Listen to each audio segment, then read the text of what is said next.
Life is a winding road, no telling where it goes. আসসালামু আলাইকুম tiny world family, কেমন আছেন সবাই? আশা করি সবাই অনেক ভালো আছেন। আলহামদুলিল্লাহ, আমরাও সবাই ভালো আছি। তো নতুন আরেকটি ব্লগ শুরু করতে যাচ্ছি, আশা করছি আপনাদের ভালো লাগবে। তো আদিয়ানের বার্থডেতে আপনারা সবাই ওকে এত সুন্দর করে উইশ করেছেন, সত্যিই আমি কৃতজ্ঞ সবসময়ের মতো। আর আপনাদের সবাইকে অসংখ্য ধন্যবাদ। এভাবেই আমার বাচ্চাগুলোকে, আমার পরিবারকে আপনাদের দোয়ায় রাখবেন।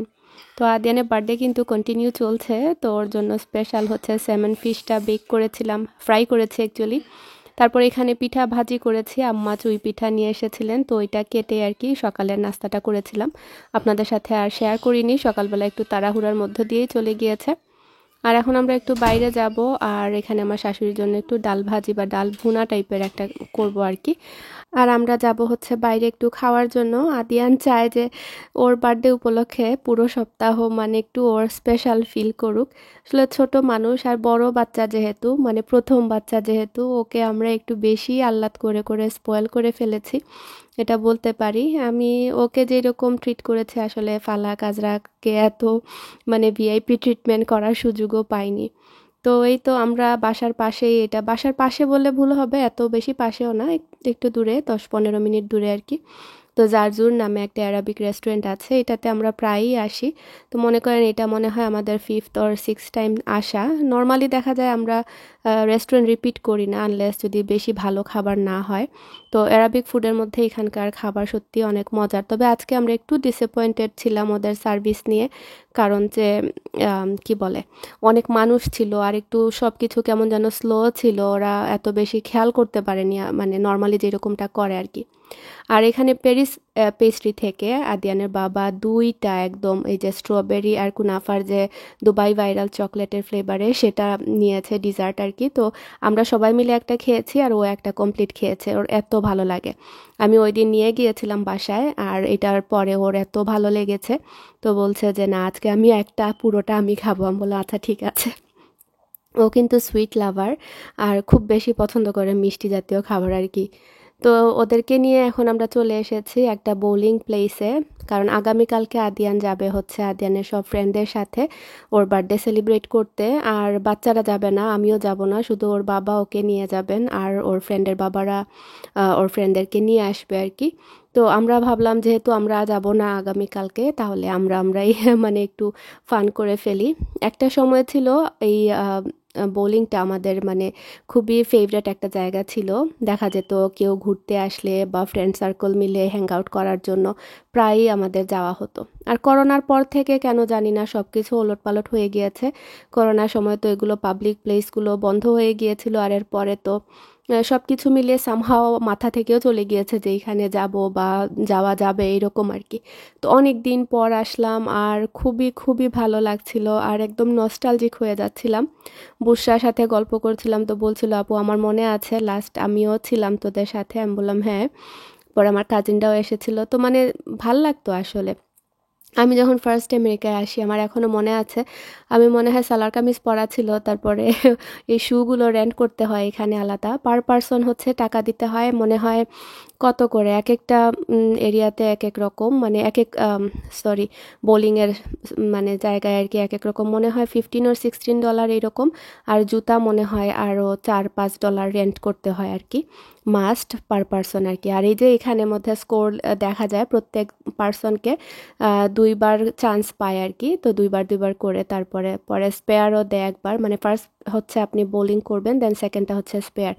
তো এইভাবে হচ্ছে উইন করা যায় আর কি।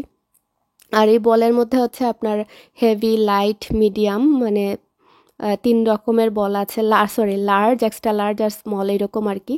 তো এরকম এটার ভারীও থাকে। তো আমি কিন্তু অনেক দিন পর করছিলাম, এজন্য মনে হচ্ছিল সব ভুলে গিয়েছি। মানে আমি বারবার বলছিলাম যে আমাকে একটু রেকর্ড করো, আমি পারি কি না। তো যতবারই রেকর্ড হয়েছে আমি আর পারিনি, আমি বললাম থাক। আমি অনেকগুলো ক্লিপ কেটে দিয়েছি, সে বারবারই আমার টার্নে আমি ফেলিয়ার হয়েছি। বাট আমার আজরাক মাশাল্লাহ কি বলবো, এত সুন্দর করেও করেছে। যদিও বা বাচ্চাদের জন্য আলাদা র্যাম্পের মধ্যে সাইডে দিয়ে উঠে যায়, যে বর্ডারের মতো থাকে, এগুলোকে কি বলে, র্যাম্পই তো মনে হয় বলে, তো এইগুলা থাকে, তো বাচ্চাদের এমনিতেই স্কোর হয়ে যায়। বাট আজরাক ছিল সব থেকে এগিয়ে। আর ফালাক আজরাক, আদিয়ানের বাবাও অনেক ভালো করেছেন, আদিয়ানও বলতে গেলে। তো ফালাক আজরাকের জন্য ফার্স্ট টাইম এটা, বাট আদিয়ান করেছে আগে। তো আদিয়ানের সাথে আসলে কি বলবো, আমার বিয়ের তো মনে করেন আমি এখানে 2010-এ এসেছি, আর 2012-এ আদিয়ান আসলো আমাদের জীবনে।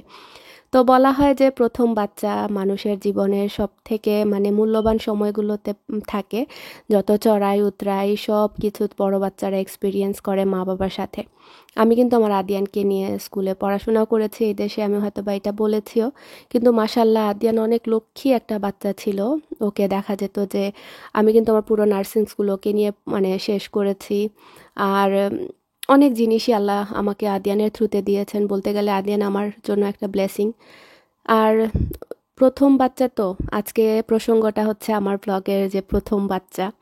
অনেক মা বাবার কাছে এটা একটা ইমোশন, প্রথম মা ডাক শোনা, প্রথম মেমোরি, প্রথম সব কিছুর আলাদা একটা এক্সপিরিয়েন্স থাকে, অন্যরকম একটা ফিলিংস থাকে। আমার এখনও সেই দিনটা মনে পড়ছে, আপনাদের সাথে আজকে হয়তো বা এটা ফার্স্ট টাইম শেয়ার করছি, যে আমি প্রেগনেন্সি কিটে টেস্ট করে বাথরুমে রেখে চলে এসেছিলাম। কলেজে যাব বলে রেডি হচ্ছিলাম, আর দেখি যে কোনো দাগ টাগ নাই, মন খারাপ করে রেডি হওয়া শুরু করেছি। তখন আদিয়ানের বাবা এমনি র্যান্ডমলি বাথরুমে যান, আর গিয়ে মানে ও মনে হয় ওইটা চেক করছিল, দেখছিল কিভাবে কি হয় না হয়। আই থিঙ্ক এমনিতেই তো কিউরিসিটি থেকে হয়তো বা হাতে নিয়েছে। তখন আমাকে জুড়ে ডাক দিয়েছে, বাপ্পি এদিকে আসো, দেখো। এসে একটা ফেইন্টেড লাইন দেখা যায়, 2টা লাইন মানেই তো পজিটিভ। আমি বললাম হ্যাঁ, এটাও হতে পারে যে এমনিতেই মনে হয় অনেক সময় হয়ে গিয়েছে, এই জন্য আলাদা আরেকটা লাইন দেখা যায়। বলে না না, দেখো দেখো ক্লিয়ার আরেকটা লাইন দেখা যায়। তখন আমি এক দৌড়ে বাথরুমে যাই, গিয়ে দেখি সত্যি আলাদা আরেকটা লাইন দেখা যাচ্ছে, মানে 2টা লাইন আর পজিটিভ। হায়রে খুশিতে যে কি কান্না, হাউমাউ করে কান্না শুরু করেছি। আর প্রথম কলটাই আম্মাকে বাংলাদেশে দিয়েছিলাম, তখন তো দেশে রাত আর আমাদের এখানে সকাল, তো পারফেক্ট টাইমিংই ছিল। আম্মা সাথে সাথে ফোন ধরেছেন, আর আমি তো খুশিতে মানে কি বলবো, যেভাবে কান্না করে মানে খুশির খবর দেয়া হয় আর কি। তারপরে খুশি খুশি একদম কলেজে গিয়েছিলাম। আমার এখন অবধি এই মোমেন্টটা মনে পড়ে।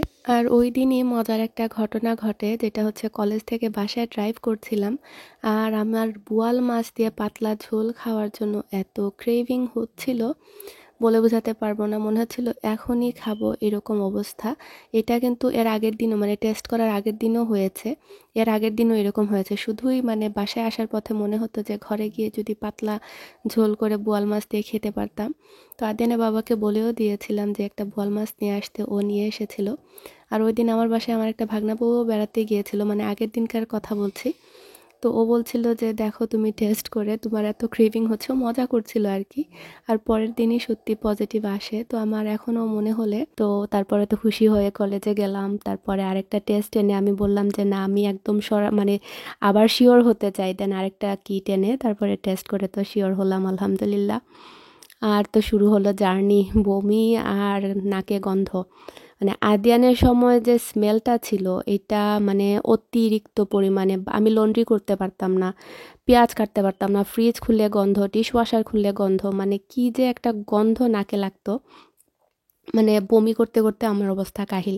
কলেজে যাওয়ার সময় যখন গাড়ি স্টার্ট দিতাম, গাড়ি যে প্রথম স্টার্ট দেওয়ার পরে যে এসি অন করলে যে একটা গন্ধ আসে নাকে, ওইটাও মানে সাথে সাথে গাড়ির ভেতরে মানে বমি করে দিতাম। তো আমি করতাম কি, উইন্ডোর দিকে মানে উইন্ডো খোলা রেখে মাথা বের করে স্টার্ট দিতাম, আমার যাতে বমি না হয়।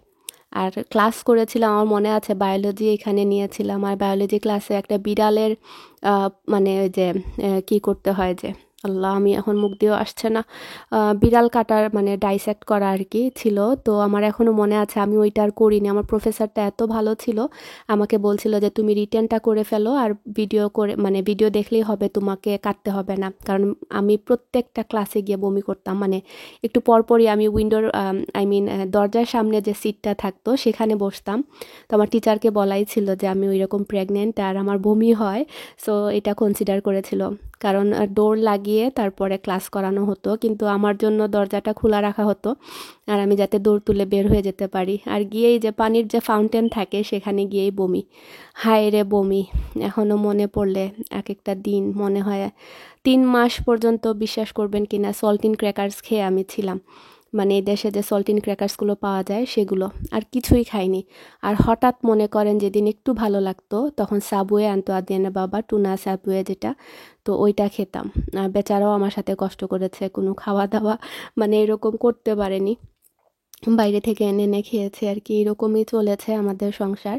তারপরে যখন আমি 4 মাস হলো তখন আল্লাহর রহমতে আমার আস্তে আস্তে খাওয়া দাওয়া শুরু হলো। তখন আমার সৌভাগ্যবশত আমার শ্বশুর শাশুড়িও আমার বাসায় আসেন।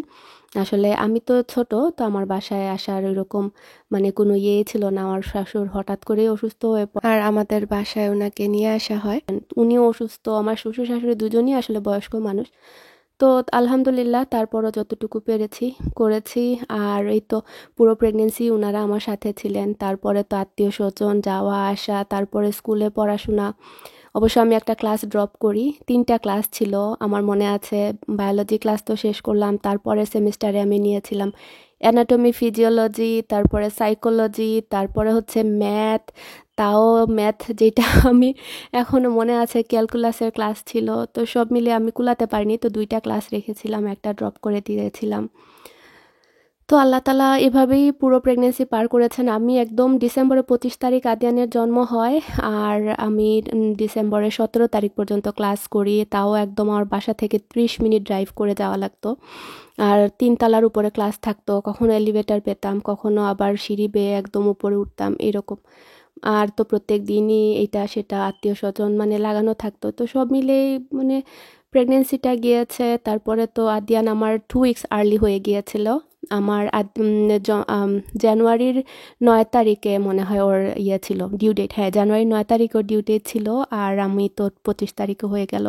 তাও ওই দিন আমরা একটা দাওয়াত খেয়ে এসেছি, দাওয়াতে ছিলাম, শাড়ি টাড়ি পরে গিয়েছি শখ করে, আমার আবার শাড়ি পরার শখ।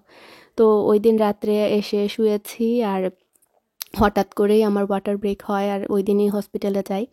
তো এইরকম আর কি। আমার তো পুরা 36 আওয়ার লেবার হলো আদিয়ানের সময়, পুরা মরে যাওয়ার অবস্থা। মানে মানে ওয়াটার ব্রেক হয়ে আবার মানে যে ওয়াটার ব্যাগ থাকে সেটা আবার রিসিল হয়ে গিয়েছিল পরে। কি যে একটা অবস্থা আর কি, আল্লাহ, এখনো মনে হলে আমার যে ভয় লাগে। আমার 3টা প্রেগনেন্সিতেই বলতে করে আমার নতুন করে জন্ম হয়েছে। প্রত্যেকটা প্রেগনেন্সি আসলে মানুষের লাইফে মেমোরি এক একটা। তো আমার লাইফেও সেম, এক একটা মনে হলে আর কি। তো আদিয়ানের সময় পুরা 36 আওয়ার কই মনে করেন 2 দিন আমি পুরা হসপিটালে ছিলাম। তারপরে গিয়ে 25 তারিখে মানে ক্রিসমাস ডে ওই দিন রাত্রে ফজরে 5টা 13 না 14 মনে হয় এরকম ওর জন্ম হয় আর কি। তো শুকুর আলহামদুলিল্লাহ আল্লাহ তালা যে মা হতে পেরেছি। আর কত পাগলামি, বাসায় এসেছি তখন আমার এখনও মনে আছে পেসিফায়ার তো আমরা তখন আমি জানি না পেসিফায়ার যে দিতে হয় বা এরকম কিছু, ডাক্তার বলে দিয়েছে যাতে ওর মানে বুকের দুধ খাবে না এই জন্য। তো ছোট একটা কর্কের মতো ছিল, তো ওইটার মধ্যে দিয়ে দিয়ে মুখের মধ্যে দুধ খাওয়াতাম, আর এভাবে সারা রাত বসে থাকতাম। আরও কলিগ বেবি ছিল, মানে সারা রাত কান্না করতো, কি বলবো এত কান্না করতো। আমি তো ভয়ে, পরে আমার শাশুড়ি ভেবেছেন হয়তো বা ওর সাথে জিন লাগানোর সামথিং, এত কান্নাকাটি। মানে রাত্রে হলেই কান্না শুরু হয়ে যেত, পুরো রাত অবধি আমি সজাগ। এদিকে আদিয়ানের বাবার ফার্স্ট 2 উইকস মাত্র ছিল অফ, বা পরে তো কাজ শুরু, বেচারা পরে দেখা যেত রাত্রে তো ঘুমাতে হবে না, তো বা কাজে যেতে পারবে না, তো বেসমেন্টে গিয়ে ঘুমাতো, আর আমি আজরাকে নিয়ে পুরো রাত সজাগ, হাঁটছি কুলে নিয়ে এরকম। তো 3 মাস ভরা এরকম ঘুম টুম কিচ্ছু নাই, না গ্রাইপ ওয়াটার চিনতাম না কিছু চিনতাম, মানে কোনো কিছুই বুঝতাম না, গুগল করে করে বের করতাম। তারপরে আমার একটা আমেরিকান ইনস্টাগ্রামে একটা গ্রুপ ছিল, আমি যে প্রেগনেন্সি ট্র্যাকার অ্যাপটা ইউজ করতাম তখন দেখা গিয়েছিল যে সেম ডিউ ডেটের যত মায়েরা ছিলাম তারা মিলে একটা গ্রুপ ওপেন করেছিল। তো সেখানে আমি অ্যাড হয়েছিলাম, তো সেখান থেকে অনেক জিনিস জানতে পেরেছি। যখন যেটা অসুবিধা হতো প্রশ্ন করলেও আরও এক্সপিরিয়েন্স যারা মায়েরা আছে তারা জানাতো। তো আদিয়ানের তোর শুধু ডাইপার লিক করতো, যেহেতু ছেলে বেবি, হাগিস প্যাম্পার সব ডাইপার চেক মানে ট্রাই করা শেষ। তো দেখা গিয়েছে আমি কমেন্ট করেছি বা পোস্ট করেছি, দেন একজন বলল যে টার্গেটের আপ অ্যান্ড আপটা ইউজ করতে, এটা করলে দেখা যাবে যে লিকটা হবে না আর কি। তো আলহামদুলিল্লাহ এটা ইউজ করার পরে সত্যি লিকটা বন্ধ হয়ে গিয়েছিল, নয়তো বা দেখা যেত রাত্রেবেলা উঠে 1G পরে বডি স্যুট সব কিছু খুলতে হতো এই ঠান্ডার মধ্যে, মানে যতবারই শিশি করতো ততবারই আমার চেঞ্জ করতে হতো। আর রাতের বেলা ও ঘুমা, দিনের বেলা তো বাসায় শ্বশুর শাশুড়ি, তো সব কিছুই সকালে তো আর ওইভাবে যে আমি ঘুমাতে পারবো ওইরকমও না, দিনের বেলা দিনে ডিউটি, আর আদিয়ান তো পড়ে পড়ে ঘুমাতো, তখন আমার ওর উপর অত রাগ লাগতো, বলতাম সারা রাত ঘুমায় না আর দিনের বেলা পড়ে ঘুমায়। তো ওইভাবে করেই দিন যায়। পরে 6.5 মাস বয়সে আমার শ্বশুরও মারা যান আমাদের বাসায়। তো এখন কিন্তু আমরা ডাউনটাউন ডিট্রয়েটে এসেছি আইস স্কেটিং করার জন্য। এটা আমাদের ফার্স্ট টাইম, প্রত্যেক বছরই দেখা যায় যে আমরা এটার সামনে দিয়ে যাই আর করা হয় না। এবার সাহস করে বলেছি না, আজকে ওয়েদার সুন্দর, চলে আসি। আর এখানে এসে তো ভয়ে শেষ, আজরাক কান্না শুরু করে দিয়েছে, কিন্তু তারপরও আমরা অনেক লম্বা লাইনে দাঁড়িয়ে করেছি। আর জুতাও এটা রেন্ট করা লাগে, সো টোটাল মনে হয় আমরা $90 পে করেছি 5 জনে। তো এটা পে করে এখন যদি রিটার্ন চলে যাই তাহলে তো আর হয় না, তো বললাম যে না, যাবই আজকে এক্সপিরিয়েন্স করে তারপরে। মানুষ কিন্তু এখানে ধপাস ধপাস করে পড়ছিল, যতটা ইজি দেখা যাচ্ছে হাঁটা কিন্তু এত ইজি না। মনে হয় যে খুবই স্ক্যারি, মনে হয় এই পড়ে যাব। আদিয়ানের বাবা গিয়েই ঠাস করে পড়েছেন, কারণ আজ বেবি মানে সাথে ছিল, তো তো কাকে সামলাবে ও এরকম। আল্লাহ, আমি তো শেষ। আমি ভাবছিলাম যে আমি মনে হয় আমি আজকে পড়বো।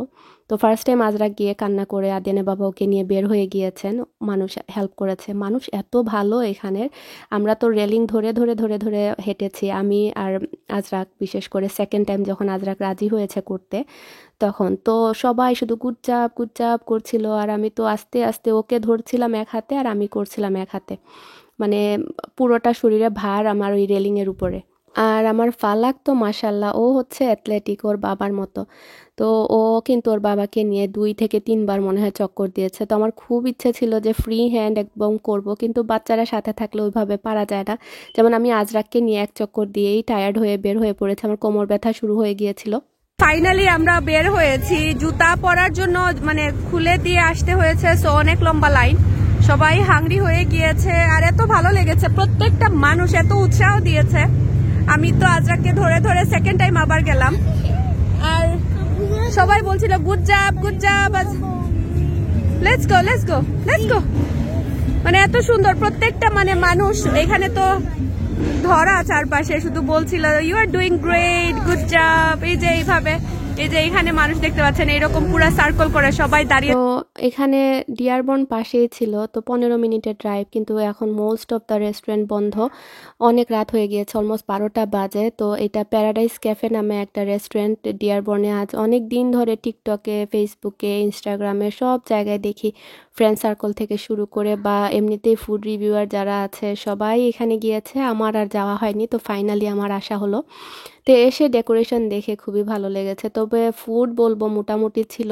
এই ফালুদাটা এত মানে মনে হয়েছে দেখতে খুবই মজার, আসলে মিষ্টিও কম ছিল, প্লাস ঠান্ডা ছিল না, এটাই হচ্ছে বড় জিনিস, রুম টেম্পারেচারের ছিল।